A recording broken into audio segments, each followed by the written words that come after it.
شروع کرتا ہوں اللہ تعالیٰ کے نام سے جو بڑا مہربان اور نہایت رحم فرمانے والا ہے۔ حضرت مقداد بن مادی کرب رضی اللہ تعالیٰ عنہ بیان کرتے ہیں، رسول اللہ صلی اللہ علیہ وآلہ وسلم نے فرمایا، سن لو، مجھے قرآن اور اس کے ساتھ اس کی مثل یعنی حدیث عطا کی گئی ہے۔ سن لو،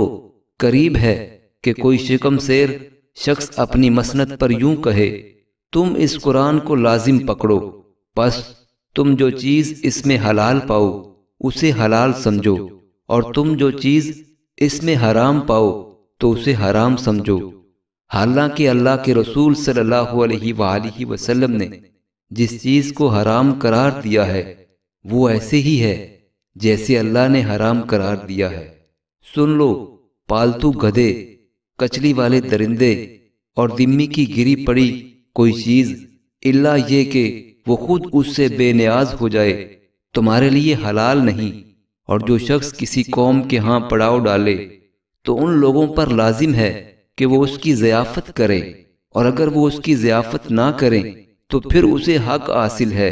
کہ وہ اپنی ضیافت کے برابر